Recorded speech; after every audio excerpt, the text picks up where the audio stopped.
Hi, I'm James Eade, but you can call me Jim, and I'm the CEO of the Eade Foundation. A little bit more about me, a little bit more about the Eade Foundation before we get on with the show. I started playing chess in high school in 1972. No bonus points for guessing why, but I was able to win adult tournaments even when I was a kid in high school, and I got some attention, and I ended up becoming a FIDE master. What's a FIDE master? It's a guy who could fight with grandmasters, but was never good enough to become one. So I turned my attention to other things, such as chess writing. I wrote Chess for Dummies. And these are the types of things that I would do. And I got involved in chess organizations. Yes, there are organizations for chess. I became president of the Colty Youth Foundation. Then I became president of the Cal Chess, the Northern California chess affiliate for the United States Chess Federation, which is the national governing organization for chess in the United States. I became the president of Chess Journalists of America because I love to write and read about chess. I got elected in the national election to the board of the national governing organization, the United States Chess Federation. After that, I was zone president appointed to FIDE, which is the world governing organization. FIDE is an acronym for Federation International de Chess, and it's the international governing body for chess. And so I spent some time there, and then I got started and I became involved in the U.S. Chess Trust. And the U.S. Chess Trust is a charitable organization. I became president. I was president of that for 10 years. One of the things, it's now based in St. Louis, and you can notice that World Chess Hall of Fame, St. Louis, Missouri. I don't know if you can read that, but this is a great museum of chess in St. Louis. There's a great chess club in St. Louis. I encourage people, if you go to St. Louis, go there. It's so cool if you have any interest in chess at all. So that's pretty much what I started to do. But when I realized that it was the United States Chess Trust, it's a charitable organization, we would get requests from other countries and we would have to say no. And that kind of broke my heart a little bit. So I started my own foundation in 2019. And my foundation was going to do the same kinds of things, like provide chess equipment to people who couldn't afford it otherwise. And so I got started, and I started in Uganda, Zambia, and in 4 countries now: Bhutan, South Africa, and Cape Town, also in Nicaragua. And I also do things in the United States as well. Scholastic things. We've had this fantastic tournament that was Chris Torres helped me, actually did the running of it. I just sponsored it. We got sent chess equipment to senior centers as well. So that's a little bit about the Eade Foundation. Our mission is to help chess literacy, the ability to read and write chess notations so that you can read chess books like Chess for Dummies. And we also support chess excellence. And we get the Arthur Award every year for the best essay that is consistent with the mission of the Eade Foundation. Last year's winner was Alexi Rude, University of Texas at Dallas. And these are the types of things that we've been involved with the Eade Foundation. It's a charitable organization, so your donations to it are tax deductible. And if you take tax donations and write them off on your taxes, you can do that if you donate to the Eade Foundation. And I say, help me help them. And that's the purpose of the Eade Foundation. A little bit more about that. It is probably overkill because we want to start the show. The show is the Chess Files. The answers are out there. And today's question is, I've heard of this thing, chess in education, but what does that mean? So I asked a guest to come on to explain it, and I was looking around for someone with some expertise, and I asked Jerry Nash. Hello, Jerry. Welcome to the show. Hello, Jim. Thanks for having me. And I have to start with my producers telling me again that it's human interest, whatever that is, to ask you, like, where did you grow up and where do you live now? I grew up in rural West Tennessee. Now, I was born in Michigan, but moved to Tennessee back with my parents. They were from rural West Tennessee, so that's where I grew up. A lot of I went to university there, taught high school, then went to Fort Worth and got my first master's, and then worked for a long time in Louisiana before now moving back to Tennessee, except we're in Middle Tennessee. We're about an hour east of Nashville. And so along Oh, okay. Interstate 40. So we're about an hour east of Nashville. So in the mountains, which is a huge contrast from the marshes of South Louisiana. So, I told people, someday before I die, I'd like to live in a place that if not mountains, at least hills, and that you could sit out on the porch and not be afraid of mosquitoes dragging you off. And they would say, well, that's not in Louisiana. I said, yes, exactly. That's not in Louisiana. So Yeah. we're happy to live where we are. So. Well, thank you for mentioning Nashville, because then I got a picture in my head of where you are. Yeah. So how did you get started in chess? Well, okay. You heard me mention that I grew up in rural West Tennessee. Yes. So where I grew up, we measured neighbors by how many miles away they were. Right. So I did not discover that there was this thing called chess until I was 14. Mm-hmm. And so I was flipping the pages of a World Book Dictionary. That's what passed for both the internet and entertainment at that time. Okay, so you understand what I'm saying. I completely do. I'm flipping through the pages of the World Book Dictionary, and under the C, there's chess, and there's this diagram, and there's this, and I thought, that sounds interesting. And I knew my neighbor next door had just a chest full of games, and I thought, well, if he has chess, I'm extremely confident he's not using it. And so for all kinds of reasons that you can imagine. So he did. I borrowed it, taught myself how to play chess, played in high school and some in university. And so for most of my life, I lived in places where, I'm not sure they could spell the word chess, much less knew anything about it, especially in the early years. So I actually organized a high school tournament when I was in high school. Had never been, in fact, my first real tournament, a rated tournament, I was in college, took the bus down to Memphis, Tennessee, and so that was a huge experience to participate in and discover that you've got some stuff you still need to learn. But the problem was, most places that I lived, there was no one better than me, and you can't learn if you don't have someone who's above you helping you to get stronger. And of course, the internet was not even a word in those days. So of course not.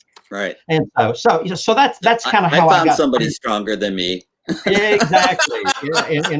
And Fed is a good friend. We've been on a number of trips together for World Youth and World Cadets and stuff. So yes, back in the day, it was, try to find a chess book that you think could help. So, and you typically wind up studying the wrong things, or at least things that will not help you as much as other things, but you don't know what you don't know. So, right.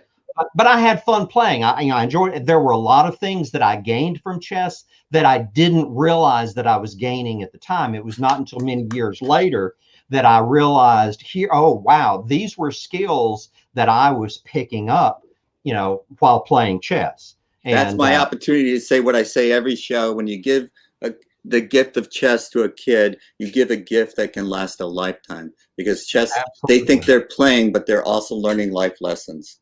And some of these are directly transferable back into the classroom, which gets us back to this question of chess and education. Like, how do those two words go together? Well, where to start? Okay, so I'll back up to sort of fast forward my chess career, which was not actually a career in chess. It was just I played, and I was a college campus minister in Lake Charles, Louisiana. And I, occasionally played chess, and we had recently moved to the city, and I knew one person, in town who played chess. So we got together and played. And one day, I was at home eating lunch, received a phone call from the local school board. And they said, we got a small grant to start a chess in schools program. Could you help us? Because we don't know anything about chess. And I'm thinking, well, why did you apply for the grant? If you did, I didn't say that, but I was thinking, well, why did you get the grant? I'm assuming they just thought, okay, so maybe this would be helpful. So it was enough to get some chess equipment. So in an area of 100,000 people, there were two of us adults who could help them start their chess in schools program. And That's that's what amazing. I tell people in our glory days, we had 5 adults who knew how to play chess and could coach and help run tournaments. Oh, we were in heaven because we had 5 people.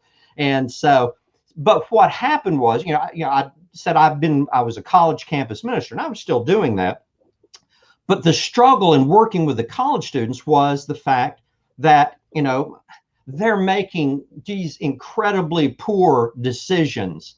Oftentimes, that it would cause them to drop out of school and never come back. And I couldn't quite put my finger on it.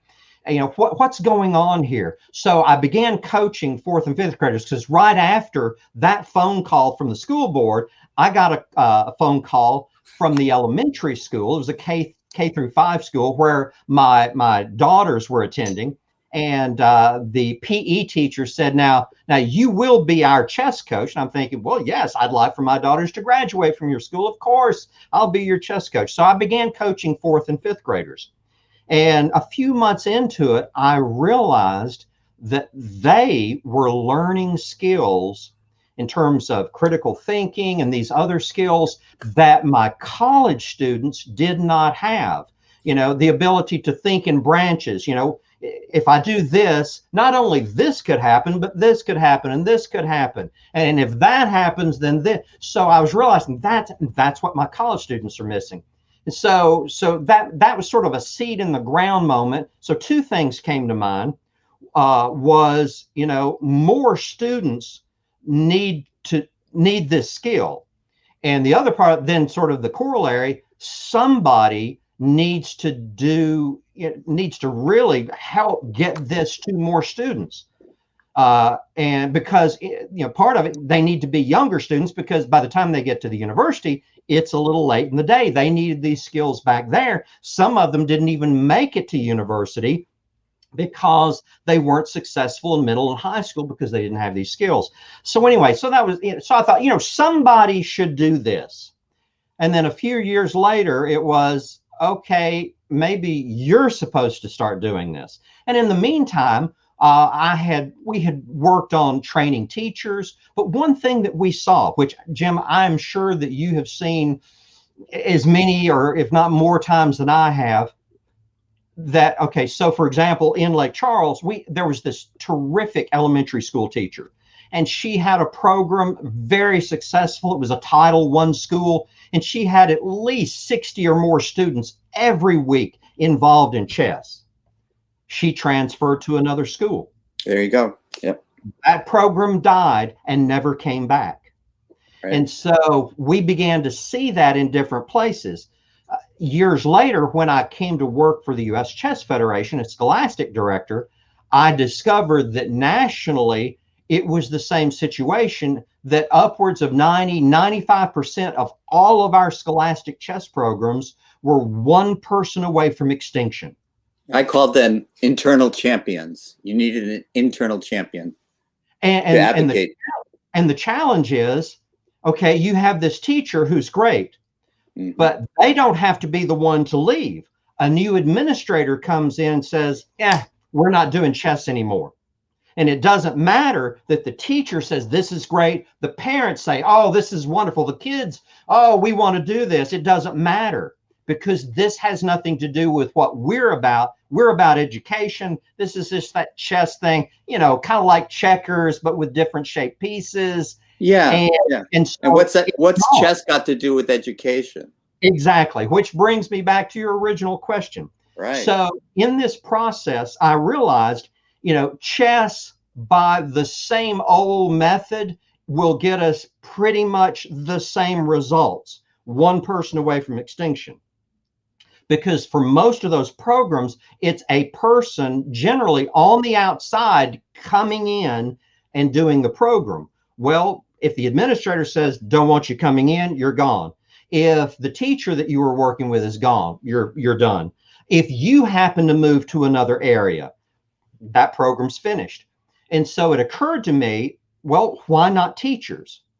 Well, of course, we live in the United States. Most teachers, chess. You mean the game chess? Yeah, right, right. And so there was this combination of first educating them about what chess is, but also helping them to understand here are the benefits, but explaining those benefits in their language, not our chess language, because they're not hired to run tournaments. They're not hired to get trophies. They're hired to teach the standards. So what are those standards? Well, literacy, math, critical thinking, life skills. How does chess deliberately impact these? Because if you can't demonstrate that, we have no need for a program. So chess in education is about connecting chess to the classroom, connecting chess to literacy, math, basically to academic and 21st century skills. That, in a nutshell, is what chess in education is about. It's That's cool, chess, Jerry. And chess impacting academic and 21st century skills. now I know that you have a website, and I'm going to produce. My producer did this, so you check it. I'm going to change the scroll on the bottom of the screen. Is that the real website? It is. That's Good chessineducation.org. job, producer. And so what chessineducation.org, now we fast forward a whole lot of years, and I've been involved in teacher professional development, training teachers how to play chess, then how to connect chess to what they're doing in the classroom so that they have a confidence, okay, I can go back and I can start doing this. So in that process, we created an organization called Chess in Schools. Well, we can talk about that later, but as a part of that, we realized, our experience in the United States is not just our experience. There are a lot of others, both in the United States and globally, who have been doing wonderful work with this aspect of chess as an educational tool. But they don't know who else is doing it, and we don't know that they're doing it. Everybody's working, creating the wheel on their own. So chess and education, this coalition that we started, one is about, yes, connecting chess to the classroom, but it's also about creating community. And it's that idea of creating a chess and education community that can learn from each other, inspire each other, cooperate with each other. Plus, there's another aspect of this in which, yes, we're helping to give a voice to all those people who are doing that work, but in turn, we're addressing a primary audience of educators because they don't know. So if you're an educator and you go and you Google or whatever search engine you want to use, and you put in chess and education, you could get pretty much anything. You certainly wouldn't necessarily get something that says, here's what chess and education is, here's how you can get started, here are resources. You wouldn't necessarily find that. So that's why we started chessineducation.org. And so we're in the process of building this coalition of like-minded service providers and people who are involved in this area. Some of them are individuals, some of them are classroom teachers. And so as a part of that, we have a newsletter and a blog, and we highlight, here's what's going on in this field, literally all over the world. And so that provides not only a voice, but it provides credibility, because now you walk into a school and they say, chess, and you say, hang on just a moment. Let's pull up this website. Look at all of what this is about. And by the way, I'm not the only one doing this. I didn't just think of this, I'm not some guy off the street trying to make a buck off of you. Here's what this is about. Now they can see it, and that provides you a level of credibility that you might not have had in the past. So it's building this set of resources that, people who want to see chess as an educational tool in the classroom and after school and in the classroom, which this is another aspect. If you're doing it only after school, you are reaching only a fraction of the students that was my experience. And in some cases, you're not reaching the students who need it most because they can't stay after school. That's right. And so why not do it during the school day? Oh, no, no, no. We've got to teach this and this and this and this. And what we're saying is exactly, but you can use chess as the tool to teach all those skills. Well, what is chess? Well, and of course, then you explain. Now chess becomes the vehicle. Students want to play chess. They It's think not they're at recess. Yeah, exactly. It's not medicine. They want to. And if a right. student is engaged and interested, they're more likely to learn. And so Yes. now what we're doing is we're not just playing chess, we're using chess, and we have a chess related exercise that we then make what I call beyond the board connections. And so if we're talking about a critical thinking skill, we've highlighted that in the chess part of it. And now we're okay. So what would this look like here in class, or what would it look like when you're walking Directly down the hallway? transferable back into the classroom. Yes, Exactly, because that's where the school needs to see the impact. right. Yes, you're going to have students who want to go play in chess tournaments, and you'll have a lot more because a lot more students are playing, but you'll also see this change in the school environment because now they're learning how not to react, but to respond, to think before they touch the chess piece, Yeah. to think before they say something. So all of these skills, we're making those deliberate connections. I always say it's you teach them to sit still and think. That's directly transferable back into the classroom. And you teach them to postpone immediate gratification. Because if you move Absolutely. your queen out really fast, really early, then it gets Yeah. harassed and you have to keep moving it. And so Yeah. you learn, hey, I want to move my queen out, but I have to prepare it first. So you postpone your immediate gratification. And that is a life lesson. Absolutely. And so what we have within this coalition, we have people from around the world who have been working on various aspects. So, there's a guy in Madrid who's developed a chess and math course with exercises that relate directly to the standards, because it's not enough to say, this is a life skill. Well, which of the standards does this address? And if the teacher doesn't know how to do that, then you've got to do it for them. And in the United States, you got 50 different states. So you have to help the teacher understand, okay, this is what's happening. Identify that in your standards that you're being required to teach. In fact, in some states, there are multiple standards, that they have to adhere to. So this is where what we do when we're training teachers, because they understand, and they're going to be the ones who will be there most consistently. Right. Another aspect of this is we try to train more than one teacher per school so Right. that if one leaves, the program doesn't die. Right. And because it's Good tied for to the you. standards, a new administrator comes in and asks, why are we doing this? Now there's kids like it. No, no, no, that's not enough. Right. Here's how we're meeting the standards, and here's the results that we've seen. Here's the behavior changes in students. We had done a statewide project in the state of Alabama a few years ago. And so I was doing a presentation. The principal, after the presentation, called me over and he says, you see those boys sitting there on that table? I said, yes. He said, last year, they were in my office every week for behavior problems. This year, since we started chess, not once. This is why I want chess in my school. So now, see, that's part of the education community. So when a principal or a state superintendent or a classroom teacher says this is valuable, that carries far more weight than us chess players coming, hey, chess is good. Well, of course you're going to say that. You're a chess player. Yeah. Right.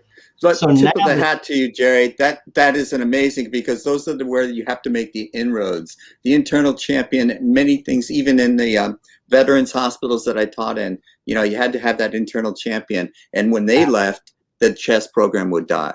And Exactly. so what you're doing is far beyond that, and it's sustainable. And so what you're doing, I just can't express my appreciation for what you're doing for the chess community. And you used that word before, and I forgot to mention in my introduction, that's what the Foundation is about, establishing communities. Because you build a community through chess, and then people can come together and feel like they're part of something, and that, Yes. and then they never feel alone. And this is such a gift. And here's a place that they can learn from each other. Oh, wait, you're Right, doing that? I never thought about that. Well, right. that's not my area of expertise. I want to see what you're doing. Oh, that. And so, there's this inspiration that comes from, wait, okay, they're doing that. We could do that. So, but if you don't know, and that, as you say, that's part of that community, that communication, that helps that community, but it also gives that community strength in reaching to those stakeholders, those target audiences. Here's why this is good, and then they become a part of that community as well. They become Yes, additional spokespersons. yes. And that is that can't be underemphasized. That's so important, and how that continues, and then people follow that, and then they pass it on, and they carry these life lessons on to them when they go to college, when they start their careers. They have this gift that lasts a lifetime, and it can be a pleasant pastime as an adult and a solace in old age. When you're playing a game of chess, you're not worried about your doctor's bills or your aches and pains. Exactly. It's just a gift that can last a lifetime, and often does. But if they just go into some other field entirely, that's quite okay, because these skills that you have learned are applicable to any career. So it's just, I think it's why not do it? But it's hard to convince first the administrators and then others of the worth. And you're doing a spectacular job, from what I can gather, and the coalition with other countries. Because what I found was we were reinventing the wheel. Yes. And now Yes. what you're talking about, gathering the coalition, is somebody has done it well in relating it to math. Why do I have to come up with it myself? Someone else has already done it. Let's use Exactly. their as a basis for what I do. Exactly. And they're doing it for this grade level. Well, now I see that. I can do that for this grade level. But Right. I wouldn't have had that idea did I not know. And that's one reason why we invite people all over the world to contribute blog pieces, so that, because our newsletter then goes out to educators and others. And I would, hopefully, your audience will go to the website, Mhm. sign up for at least the free membership, and get the newsletter. And we're always looking for contributors. What are you doing in the field of chess and education, and helping to explain, helping to expand that audience? Because again, as you say, it's critical to have that community so we can learn from each other. And you mentioned also chess in schools, and I've been around the block a few times, and I know that they're based in New York City, right? Well, there is an organization called Chess in the Schools, and that's Oh, that's a terrific organization in New oh, York. And shout out to them. absolutely, absolutely. They do a terrific job. In fact, one of the things I will say that I'm very impressed by what they do is they have a really strong college prep for their high school and middle school students. So they're helping them to prepare for entering university. So, whether it's, taking the, SAT or ACT, or whether it's some other aspect, now I don't know what's happening with COVID and everything, but Sure. prior to that, I know that was a really strong program. So terrific program in New York. Shout out to them. But we are Chess in Schools, and that's I see. chessinschools.us. And so our organization, and I'm the chess education consultant for Chess in Schools, and it's a nonprofit organization that focuses on teacher training. So we do professional development for teachers.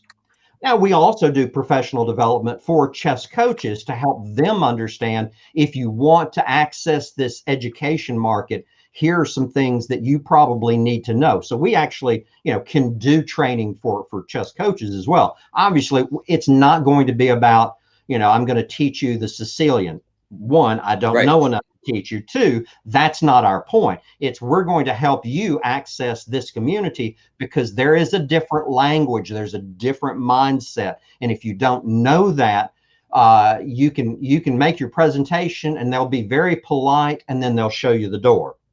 And so we help you to do a better job of accessing that. The other part of what we do is we do large scale initiatives. So we've worked with the State Department of Education for Alabama to do a statewide chess initiative where we're training teachers, we're helping them to go back into the classroom, do either after school or in school, programming. We're currently working with another state Department of Education to do a similar initiative there. So, there, and it's more than just working with the teachers. It's also we work with the chess community in that state so that they become the supporting infrastructure, because teachers do not want to organize chess tournaments. Of course not. That's not what they do. So it's a comfort to them to know that there's this supporting infrastructure out there of chess players who, students, they want more. Excellent. There's people available. We want events to go to. Excellent. Here's a group that can help you with that. So we work both with the education community and with the chess community and help them to bring them together. Because at the end of the day, I'm not going to stay forever in that state. I want to help them get started, have a sustainable program, and then we can move on to another state. After a few years, we've got them settled. Now you've got teachers who are training the next cohort of teachers. I'm so impressed. That is amazing. I think I asked the right guy. So that's how you build a sustainable program. Yes. You can, and I had someone a number of years ago say, I go around to schools and I give them chess equipment. And I said, well, that's great, but here's the thing. If you're not there on a regular basis, I can tell you where that chess equipment is right now. It's in a closet collecting dust because nobody knows what to do with it. They don't know. They don't know how to play.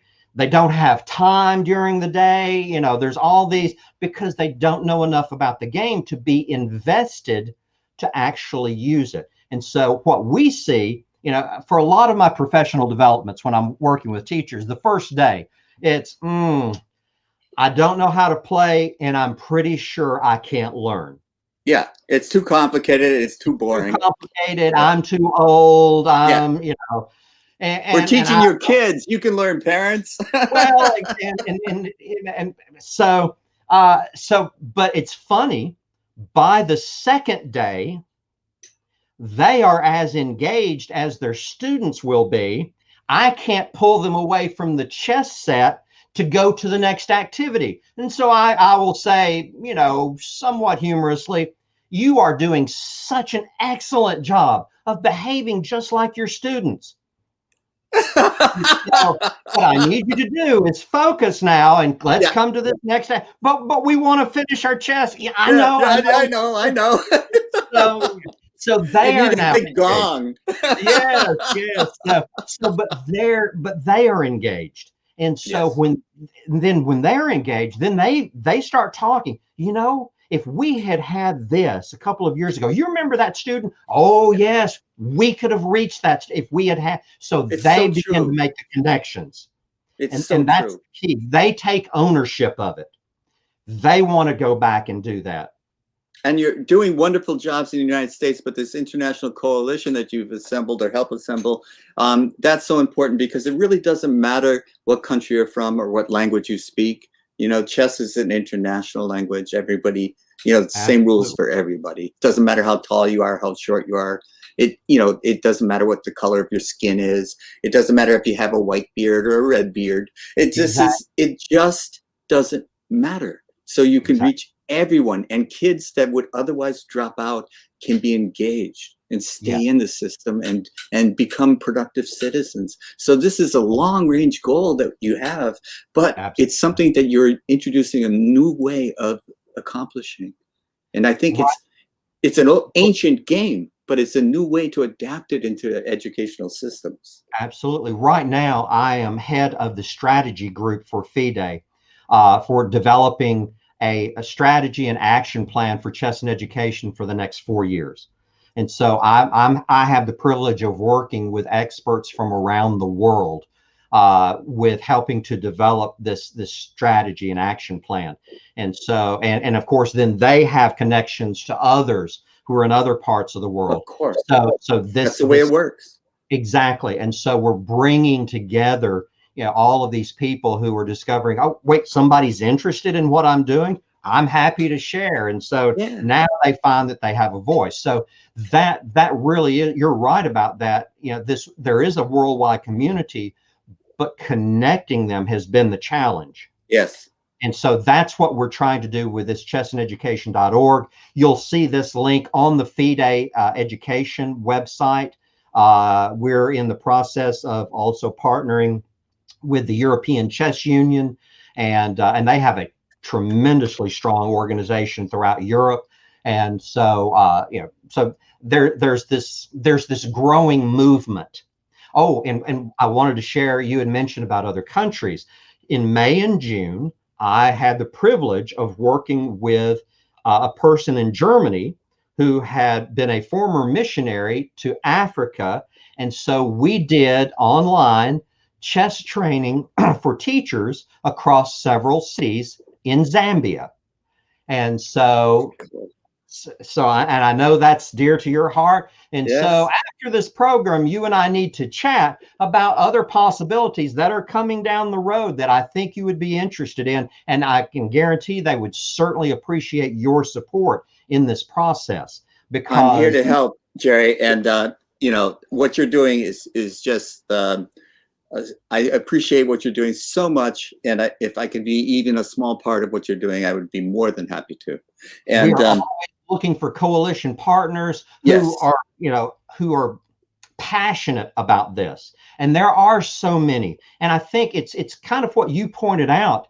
There are so many that are passionate about getting this into students because they've seen the impact of chess in their own lives. They've seen the impact in the lives of students. And the question that always comes to mind, how do we get this to more students? And, the impact of chess on my life in my teenage angst years, and it was so profound that what I'm doing now is just my way of giving back to those that helped me when I was trying to find my way in life. So this is what I am, why my focus is in this direction, to help others, especially if they can't help themselves, especially if they lack the resources.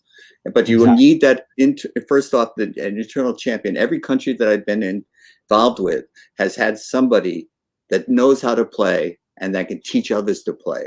And then who knows where it'll stop. It'll keep growing, because then someone else knows how to play and can teach others. And so it can snowball and beyond your wildest dreams in some cases. And the things that we see sometimes, like I will show you this little photo that I got from Uganda.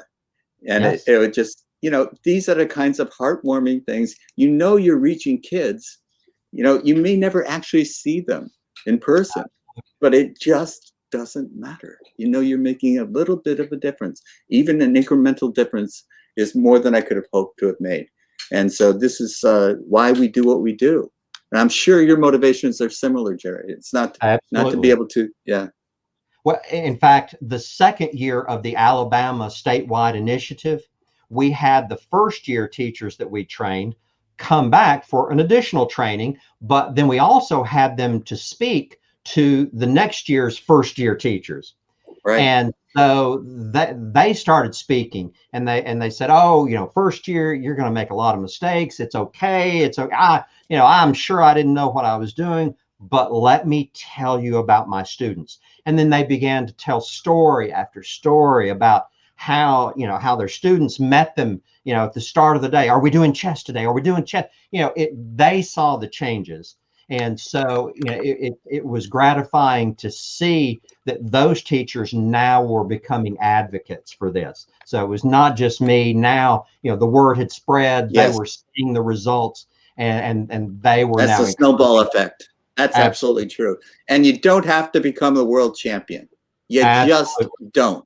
It's not, we're not caring about your rating. We're caring about the quality of your life and giving you tools to have the best life you can have. Exactly.